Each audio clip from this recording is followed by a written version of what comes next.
जी नमस्कार साथियों, मैं विकास तोमर आप सभी का पुनः इस नए वीडियो में स्वागत करता हूं एवं आप सभी देशवासियों प्रदेशवासियों के चरणों में सादर वंदन अभिनंदन करता हूं। मैं आशा करता हूं, मैं उम्मीद करता हूं कि सभी समस्त मेरे देशवासी कुशल मंगल होंगे, बेहतरीन, बिंदास व जबरदस्त होंगे। सबसे पहले मैं आप सभी का सर्वप्रथम आप सभी का हृदय से बहुत बहुत शुक्रगुजार है। आप सभी का बहुत बहुत आभारी हूं कि आपने मुझे एक सब्सक्राइब और एक लाइक करके मात्र 21 से 22 दिनों के बीच में आप लोगों ने 102 सब्सक्राइब करके अपना शुभ आशीर्वाद मुझे प्रदान किया। मैं आप सभी का पुनः शुक्रगुजार हूं। साथियों, आज हम बात करेंगे, एक हिंदी के सेशन को स्टार्ट करने के लिए जा रही है। आज का जो हमारा टॉपिक है वो है हमारा छंद। आज का जो हमारा टॉपिक है वो छंद है, जिसे हम इंग्लिश में बोलते हैं वर्ड्स। क्या बोलते हैं साथियों? जिसे हम इंग्लिश में वर्ड्स बोलते हैं। ठीक है। अब हम इसमें पहले टॉपिक के बारे में बात करेंगे कि छंद की किस तरह इसकी उत्पत्ति हुई। छंद की किस तरह इसकी उत्पत्ति हुई, राइट। दूसरे पॉइंट्स की बात करेंगे हम इसके अंदर। छंद के सेकंड पॉइंट्स की बात करेंगे कि उसका जो उत्पत्ति हुई है उसका अर्थ क्या है। ठीक है साथियों, उसका अर्थ क्या है, उसके अर्थ के बारे में जानेंगे। देन जो तीसरा पॉइंट होगा हमारा आज की क्लास में, वो हम जानेंगे तीसरे पॉइंट्स में जानेंगे हम उसके परिभाषा के बारे में, उसकी डेफिनेशन के बारे में जानेंगे कि आखिर होता क्या है हमारा ये छंद, उसकी परिभाषा के बारे में जानेंगे। और लास्ट एंड फाइनल जो पॉइंट होगा हमारा, चौथा पॉइंट होगा हमारा छंद के अंग। छंद के अंग तक अपनी क्लास को रखेंगे, देन उसके बाद अपनी क्लास को ओवर कर देंगे, राइट। ठीक है ब्रो। अब जो लास्ट जो हमारा टॉपिक रहेगा वो रहेगा हमारा अंग। ठीक है। अब हम इन टॉपिकों के बारे में बात करेंगे कि छंद की किस तरह उत्पत्ति हुई, देन उसका अर्थ क्या है उत्पत्ति का, और उसके बाद छंद की परिभाषा क्या है, और लास्ट एंड फाइनल पॉइंट होगा हमारा कि छंद के अंग कितने होते हैं। ठीक है। मैं आशा करता हूं कि इतनी सी बात आप लोगों के मस्तिष्क में सेट हो गई होगी। वैसे भी अभी फिलहाल मुझे समझाया भी नहीं, लेकिन हाँ, पॉइंट्स मैंने आप लोगों तक शेयर किए हैं। ठीक है। यस। बात करेंगे कि छंद की उत्पत्ति कैसे हुई। ठीक है। पहला पॉइंट देखिए, ये पॉइंट्स है, जो छंदी टॉपिक है, वो Uttar Pradesh police constable exams, ऐसे एग्जाम्स में कहीं ना कहीं 1 से 2 क्वेश्चन आने की संभावनाएं होती हैं। तो कहीं ना कहीं ये टॉपिक अपने आप में एक विशेष है, अपने आप एक महत्वपूर्ण है। एक यूपी पुलिस जैसे एग्जाम्स में इसके 2 प्रश्न आने की संभावनाएं होती हैं। तो जो एग्जाम्स के पॉइंट ऑफ व्यू से जो पॉइंट्स इंपोर्टेंट होंगे, जो फैक्चुअल पॉइंट्स होंगे, वो मैं आप लोगों तक शेयर करूंगा। Okay, right. ठीक है। तो छंद के बारे में जानेंगे, छंद के बारे में जानेंगे कि इसकी उत्पत्ति कैसे हुई। तो छंद की उत्पत्ति लिखेंगे मेरे साथ साथ, आप लिख सकते हैं, आप मेरे साथ साथ लिख सकते हैं। ठीक है। कि छंद की उत्पत्ति क्या लिखेंगे? छंद की उत्पत्ति, छंद की उत्पत्ति साथियों एक छद्म धातु, किससे? एक छद्म धातु, एक छद्म धातु, एक छद्म धातु। कौन सी धातु? एक छद्म धातु नामक से हुई है, एक छद्म धातु नामक से हुई है। ठीक है ब्रो, एक छद्म धातु नामक से हुई है। मैं आशा करता हूं कि जो भी मैं समझा रहा हूं आप लोगों के दिमाग में अच्छी तरह समझ में आ रहा होगा, मैं उम्मीद करता हूं ऐसी। तो छंद की उत्पत्ति एक छद्म धातु से हुई है। मैं इस छंद को हाईलाइट कर देता हूं जिससे इसकी उत्पत्ति हुई है। कि किससे हुई है इसकी उत्पत्ति? छद्म धातु से हुई है। आपसे प्रश्न पूछा जा सकता है एग्जाम्स में कि छंद की उत्पत्ति किस धातु से हुई है, तो आप बोलेंगे सर कि छंद की उत्पत्ति एक छद्म धातु नामक से हुई है। अब वो आपसे प्रश्न कर सकता है कि जो छद्म है, जो जिसकी उत्पत्ति हुई है, उसका अर्थ क्या है। तो आप लिखेंगे, आप इसके अर्थ का बारे में जानेंगे कि छंद का अर्थ क्या होता है। छंद का अर्थ क्या होता है? ठीक है। छंद का अर्थ होता है साथियों, क्या? छंद का अर्थ होता है, छंद का अर्थ होता है खुश करना। क्या होता है? छंद का अर्थ होता है खुश करना। क्या होता है? खुश करना। इतनी सी बात क्लियर हो गई होगी, मैं आशा करता हूं। हमने छंद की उत्पत्ति के बारे में जाना कि यह छद्म धातु नामक से हुई है, और जो छद्म है उसका अर्थ क्या है? उसका अर्थ है खुश करना। ओके भैया, राइट। अब आपने इतनी सी बात जान ली, ये हो गया छंद के छंद धातु की उसका अर्थ हो गया ये। लेकिन आपसे प्रश्न कर ले कि छंद जो हमारा जो मेन टॉपिक है, उस छंद का अर्थ क्या है? उस छंद का अर्थ क्या है? तो मैं लिख देता हूं यहां पे छंद का अर्थ। छंद का अर्थ, छंद का अर्थ साथियों, छंद का अर्थ, छंद का अर्थ होता है क्या? क्या होता है? यस, अभी से बोल रहा हूं क्या होता है, नहीं पता मैं बताऊंगा आपको। तो छंद का अर्थ होता है साथियों क्या? बंधन। क्या होता है साथियों? बंधन। हमने छंद की उत्पत्ति के बारे में जाना, देन छंद का अर्थ भी जाना। ये हो गया हमारा छंद का अर्थ, हो गया हमारा बंधन, राइट। आप इतना स्क्रीनशॉट ले सकते हैं, स्क्रीनशॉट ले सकते हैं। मैं ऐसे करता हूं, ले लिया होगा, यस। अब आगे बढ़ते हैं। हमने छंद के उत्पत्ति के बारे में जाना, देन उसके अर्थ के बारे में हमने जानने का प्रयास किया, ठीक है, उसके बारे में जानने का प्रयास किया। अब हम बात करते हैं परिभाषा के बारे में। अब हम छंद के परिभाषा के बारे में जानकारी करते हैं कि छंद की परिभाषा क्या होती है। छंद की परिभाषा क्या होती है? छंद की परिभाषा क्या होती है? परिभाषा के बारे में हम आप लोगों तक शेयर करूंगा क्या होती है छंद की परिभाषा। तो छंद की परिभाषा होती है, छंद की परिभाषा होती है कि जब किसी, क्या होती है परिभाषा? परिभाषा होती है जब किसी रचना को, क्या साथियों? जब किसी रचना को, जब किसी रचना को, जब किसी रचना को क्या? जब किसी रचना को यति, साथियों क्या? जब किसी रचना को यति, कोमा गति, कोमा गति, कोमा यति गति, कोमा लय, या बोल सकते हैं कोमा तुक तथा लय, तुक तथा लय। क्या साथियों? तुक तथा लय। परिभाषा चल रही है हमारी, जब किसी रचना को यति, गति, तुक तथा लय के माध्यम से, किसके माध्यम से साथियों? लय के माध्यम से। क्या साथियों? लय के माध्यम से, लय के माध्यम से। आप मेरे साथ साथ लिख सकते हैं, मेरी भी कुछ हाई फाई स्पीड नहीं, आप भी लिख सकते हैं। तो माध्यम से, लय के माध्यम से जो लिखा जाता है, जब किसी रचना को यति, गति, तुक तथा लय, लय के माध्यम से लिखा जाता है, लिखा जाता है, लिखा जाता है साथियों, उसे हम क्या बोलते हैं? लिखा जाता है, उसे हम छंद कहते हैं।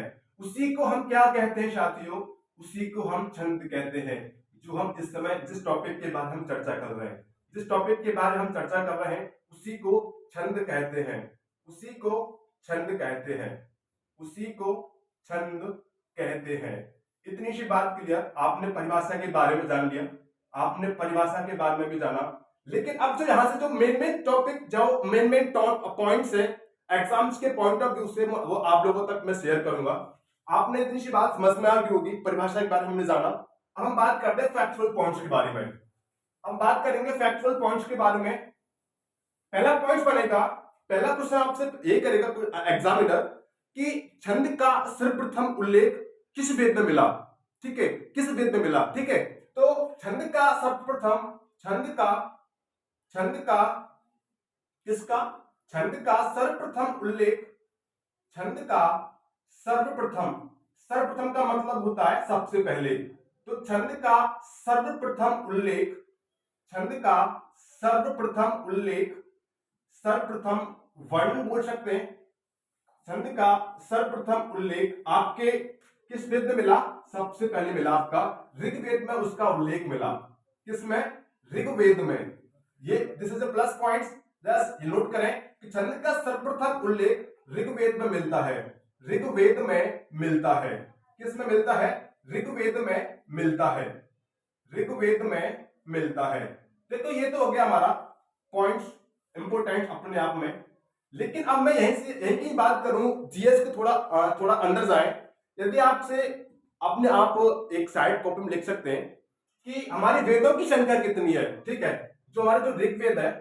अब मैं आपसे बात करूं कि वेदों की संख्या कितनी होती है, the numbers of Veda, total number of Veda. तो वेदों की संख्या वेदों की संख्या साथियों कितनी होती है? मैं उम्मीद करता हूं आप सभी इस बारे में जानते होंगे। यस बताएं कितनी होती है? नहीं पता तो मैं बताऊंगा। तो वेदों की संख्या टोटल साथियों हमारी 4 होती है। कितनी होती है? 4 होती है। उसमें अब 4 होते हैं, तो 4 कौन कौन से हमारे वेद होते हैं? कौन कौन से हमारे वेद होते हैं? पहला, यस पहला पॉइंट बात करेंगे हम, पहले पॉइंट्स के बारे में बात करेंगे।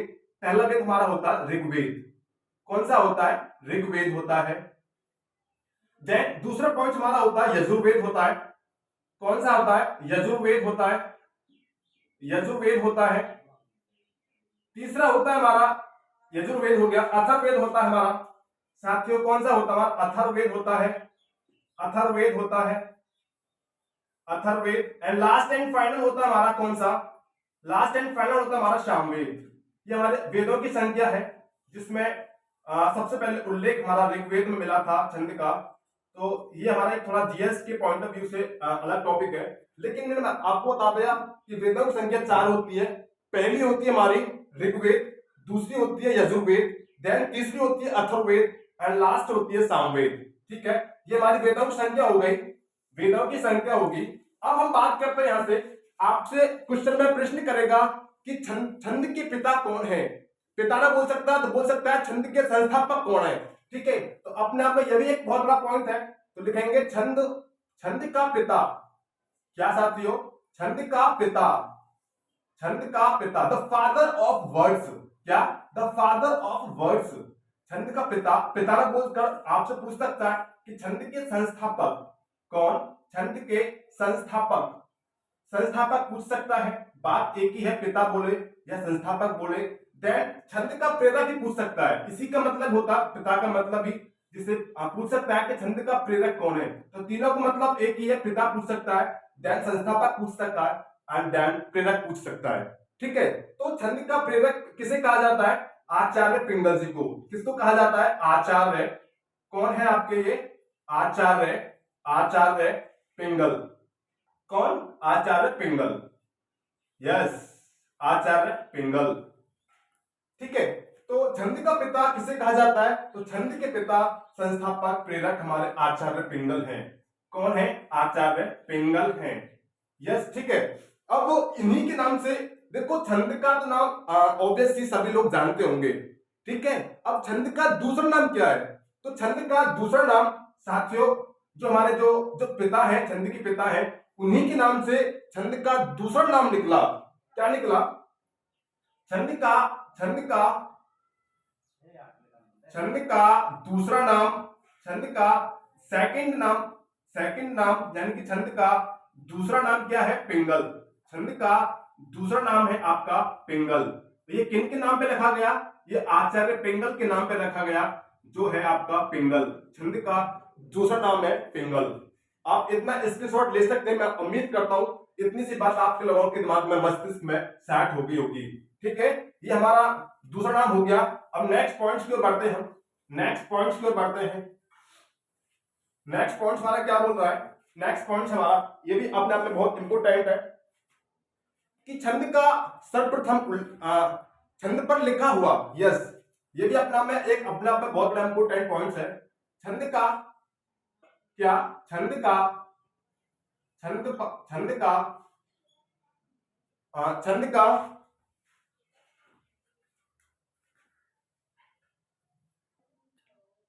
छंद का छंद पर लिखा हुआ, छंद पर लिखा हुआ। चलो ये अपने आप में पॉइंट्स क्लियर नहीं है, लेकिन अब हम बात करते हैं छंद के अंग के बारे में कि छंद के अंग कितने होते हैं हमारे। The organs of words. छंद के अंग, छंद के अंग, छंद के अंगों की बात करें तो छंद के अंग है हमारे टोटल हमारे 7। कितने हैं? 7। पहला कौन सा है? पहला होता है हमारा मात्रा, पहला होता है हमारा वर्ण, दूसरा होता है हमारा मात्रा, तीसरा होता है हमारा पद या चरण। क्या बोलेंगे? पद या चरण। ये हमारे क्या चल रहे हैं? आपके छंद के अंग, पद या चरण। तीसरा होता है हमारा तुक, तुक, लय, या इसे बाद में रखना, पद या चरण, यति, गति। चौथा हो गया हमारा यति, तीसरा हो गया हमारा गति, यति पहला हो गया हमारा ये मात्रा, तीसरा हो गया हमारा पद या चरण, चौथा हो गया यति, पांचवा हो गया गति, छठा हो गया आपका तुक, क्या हो गया छठा आपका तुक, सातवां क्या हो गया हमारा, सातवां होगा हमारा लय, सातवां होगा हमारा लय। ठीक है, हमने उत्पत्ति के बारे में जाना, देन परिभाषा के बारे में जाना, जो फैक्टफुल पॉइंट्स है वो भी हमने जाना, और उनके अर्थ के बारे में भी जाना, और छंद के अंग जो हमारे साथ होते हैं, वर्ण, मात्रा, पद या चरण, यति, गति, तुक और लय, ये भी हमने जानने का प्रयास किया। मैं उम्मीद करता हूं इतनी सी बात आप लोगों के दिमाग में अच्छी तरह समझ में आ गई होगी। ठीक है, अपने इस क्लास को यहीं तक एंड करते हैं। तो थैंक यू क्लास, आप सभी का बहुत बहुत वंदन, अभिनंदन।